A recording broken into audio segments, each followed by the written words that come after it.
কয় মহানবী মেরাজে যাইতেছে 5 আসমানে না 6 আসমানে। আমি কোরআনের তাফসীরের মধ্যে পড়তাছি, কয় একজনে নামাজ পড়ে নাই দেখে এইরকম আতুর লইয়া হের মাথার মগজের মধ্যে বাইরেইতেছে, মগজ সিটটা বিটটা উঠতাছে, আবার ভালো হয় আবার পিটায়। তখন ওইখানে জিজ্ঞেস করলাম, আরে মহানবী তখন তুই মেরাজে যাইতেছে, 27.5 বছর থাকবো, তারপরে নামাজ আনবো, তারপরে নামাজ কাজা করলে মরণের পরে সে শাস্তি হইব, নামাজ ইয়া হে নাই পিটাই পিটি চালু। এই আজগবি শরীফের কথা কতদিন শুনবেন? অন্তত মেরাজই যাই, এখনো মেরাজে লামাকানে পৌঁছাই নাই, 5ম আসমানে দেখে জিব্রাইল এরকম পিটাই কয় নামাজ পড়তো না, এর লেগা বলে পিটাই ফেলছে। ফেরেশতা পিটাইতে পারে? ফেরেশতার হাত আছে, ফেরেশতার পাও আছে, একটা দাড়িতে বলে 40টা ফেরেশতা ঝুলে, 70টা ঝুলে। ওই দেখছি কিন্তু বিরাট আলেন, 70টা খামেল বাস আলেন, 70টা ফেরেশতা ঝুলে।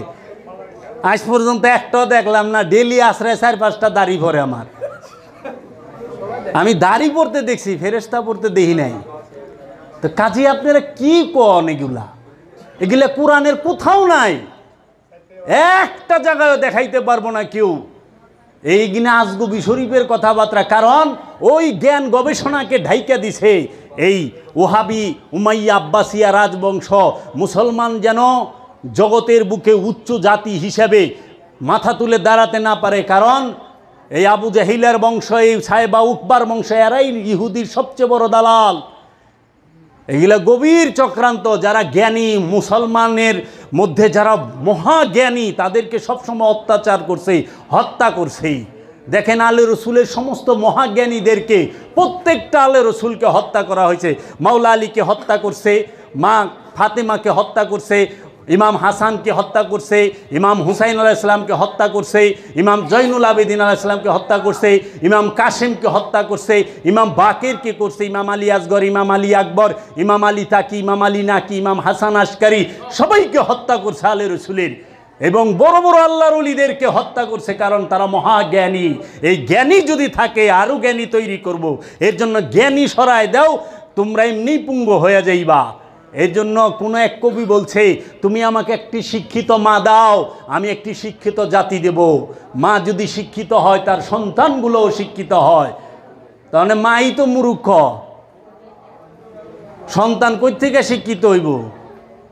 আমার একজনে কই বললি, সেই আপনাকে এলাকারই, আমি যাই বলেছি কুইসা দেখলাম, দেখা খুব ভালো লাগছে, অনেক দামে বিক্রি হয় ঢাকাতে। আমি যে গেলাম কুইসা কত করে কেজি?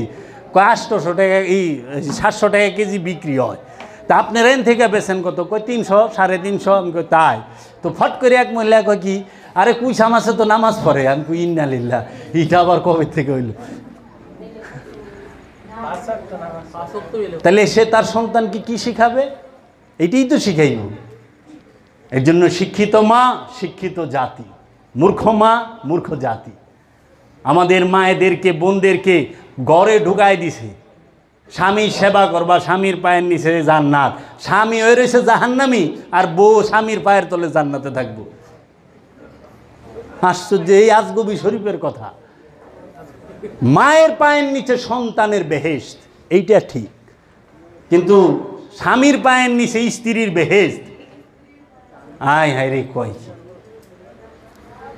আপনার কি মনে হয় আপনার পায়ের নিচে আপনার স্ত্রীর বেহেশত আছে? ভুলেও না। কারণ পৃথিবীর বুকে মা এবং মেয়েরা হচ্ছে বেশি ধৈর্যশীল।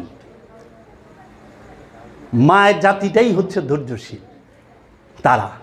এর জন্য তাদেরকে নামই দিছে মা। মা ধৈর্যশীল, মায়ের পায়ের নিচে সন্তানের বেহেশত। এই সমস্ত হিংসা যেন আমরা না করি, আমরা জ্ঞান বিবেচনা করি। পৃথিবীর সমস্ত মানুষগুলা দেখেন জ্ঞান গবেষণায় সব জাতি উন্নত, একমাত্র আমরা কেন? এই আরবিয়ানদের, এই ওহাবিদের চক্রান্তের কারণে। খবরদার, গবেষণা করো না, হাবিয়া দুজক ইংলিশ পড়ো না, হাবিয়া দুজকে যাইবা। কুটটাই ফিনচসকে ফেরেঙ্গির পোশাক কইতো না? এই যে মাইক লাগাইছস, এটা তো শয়তানের গলা। টেন্ডেস্টার বানাইছস, এটা শয়তানের বাক্স। আচ্ছা, ফুটবল জঙ্গলির মাথা।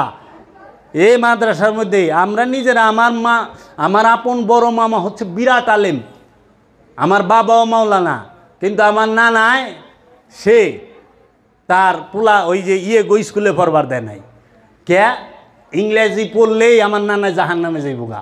এর লেগা পোলারেও মাওলানা বানাইছে, মেয়েও বিয়া দিছে মাওলানার কাছে। হের জান্নাতটা হে ফাঁকা করছে। ওখানে কওমি মাদ্রাসায় যারা নাকি আমার বাবার বেঁচে ছিল, ওই সময় তো মানুষ চাকরি পায় নাই, তার জীবনটা কত কষ্টে গেছে। কয়জন ভালো বক্তা হয়, কয়জন লক্ষ লক্ষ টাকা কামায় বলেন? অনেক কওমিয়াল আছে। এখন সে সরকার এম এ পাশের একটা মর্যাদা দিল, কিন্তু আগে তো এটা ছিল না। তারা চাকরি পায় নাই, তারাও মানুষ, তারাও ধুকে ধুকে কাঁদছে, কারণ তাদের সাথে আমি উঠা বসা করছি আমারই গেতা গোষ্ঠীর ভিতরে। আলিয়ায় যারা তারা সরকারি চাকরি পাইছে, কওমিয়ালারা পায় নাই। তো এই হিংসা আলিয়ার কওমিয়ালারে লাগায় রাখে। হিংসার মধ্যে যায়েন না। গুরু, গুরু বাংলা শব্দ, গুরুর আরবি কি? মুর্শিদ। শাইখ, শাইখ আরবি শব্দ, শাইখের বাংলায় হচ্ছে গুরু। এখন ওই যে দেখবেন সৌদি আরবে থেকে যারা নাকি ওই যে ইউটিউবে ওয়াজ করে, শাইখ মতিউর রহমান মাদানি, শাইখ সালে আহমেদ, শাইখ কাজী ইব্রাহিম, এরা শাইখ কিন্তু এরা গুরু না। বুঝছেন কত বড় চালবাজি? শাইখ হলো আরবি শব্দ, গুরু হইল বাংলা শব্দ। একই জিনিস। যেরকম পানি, সৌদি আরবে চিল্লা মরে গেল যে তুমি পানি দাও, পানি খামো, পানি দাও, পানি। আরবিয়ান বুঝবো না, তখন বলতে হবে আতি ময়া, আনা শরাব ময়া, আনা ইফগা ময়া। তখন সে বুঝবো হ্যাঁ পানির আরবি হইল ময়া। মানে পানি পানি করে আরবে চিল্লাইলে পানি বুঝতো না। তো জয় গুরু, জয় শব্দের অর্থ হইল আরবিতে বলে ফাতহা। ফাতহা শব্দের তো সূরা ফাত্তা, দেখেন বিজয়। কি খুলবেন? খোলনের তো কিছু নাই, বিজয় আছে। সেই বিজয় কিসের? আমিত্বের উপরে নফস বিজয় লাভ করছে। আমিত্বের উপরে নফস যখন বিজয় লাভ করে তখন সে হয় বিজয়ী। এর জন্য বলছে নিশ্চয় মুমিনরা বিজয়ী।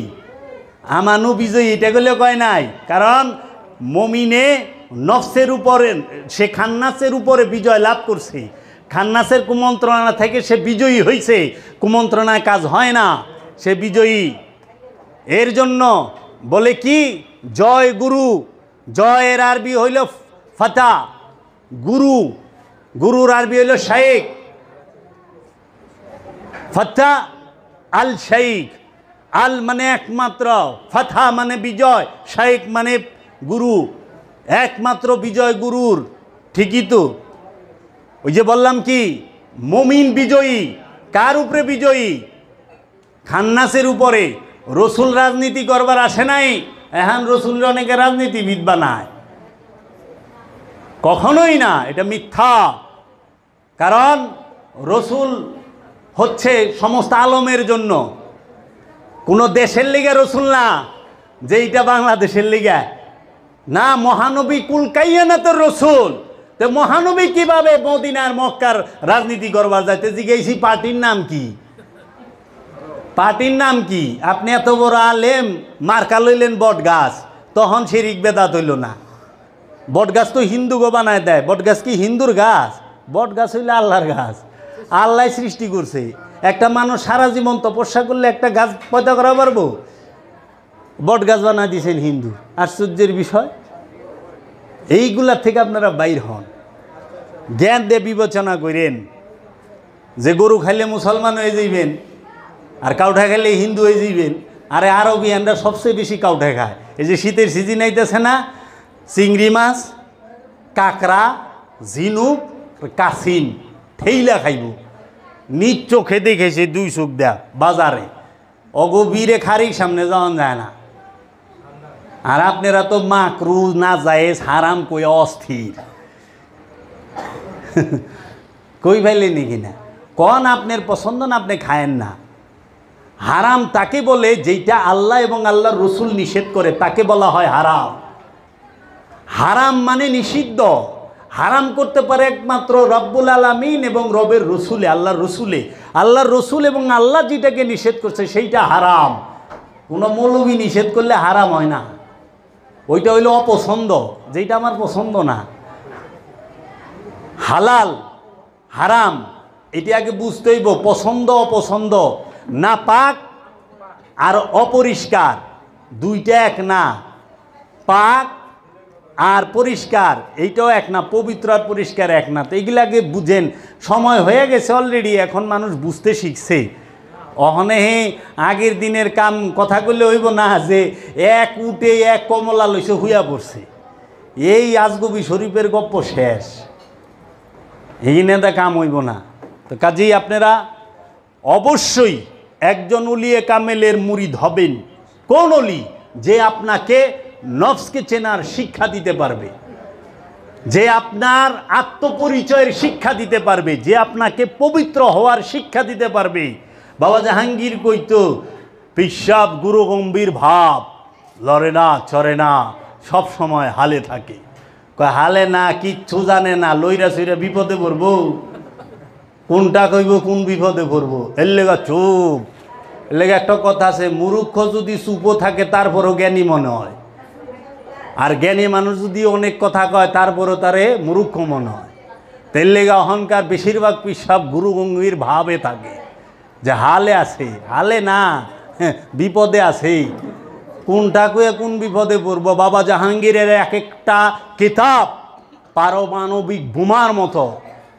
কোরআনুল মাজিদ একটা আয়াত আছে, আমরা ওজিফায় পড়ি যে কি, বাল নাকজিফু বিল হাক্কে, বাল বরণ নাকজিফু বিল হাক্কে আলাল বাতিলে, বরণ আমরা সত্য দিয়া মিথ্যার উপরে এমন আঘাত করি যে মিথ্যাটা চূর্ণ বিচূর্ণ হয়ে যায়, মিথ্যার কোনো অস্তিত্বই থাকে না। এর জন্য সত্য এত শক্তিশালী যে মিথ্যার উপরে পড়লে মিথ্যাটা চূর্ণ বিচূর্ণ হয়ে যায়। তো কাজেই আপনি খোদাকে, খোদার রসুলকে ভালোবাসেন, আর আপনি যদি ভালোবাসতে পারেন তাইলেই আপনার ভিতরে ভয় থাকবে। ভালোবাসে যে সে ভয় করে, এই ভয় বলতে অস্ত্রের ভয় না, এটা হইল প্রেমের ভয়। যে আপনি যাকে ভালোবাসেন, হ্যাঁ কোনটা ভুল হইলো, আমার প্রেমিকা না আবার অভিমান করে, রাগ করে, ভয় না এটা করণ যাবে না, আবার রাগ করছে, যাক তার একটু মানায় নেই। অভিমান করলে তার অভিমানটা ভাঙাইতে হয়। আমাকে বাচ্চারা অভিমান করে না? বাবা জাহাঙ্গীর বলছে, বাপ মার যখন সন্তান হয়, বাপ মা হয়ে যায় আশেক, সন্তান হয়ে যায় মাসুক। সব সময় বাপ মায় সন্তানটার দিকে চায় থাকে, আমার সন্তানটা কি চায়, ও কি লাগবো, সব সময়। ও ঘুমাইতে পারলো নাকি, ও খাইতে পারলো নাকি, ওরে যেমনি খেয়াল রাখে নিজের ওইভাবে খেয়াল রাখে না।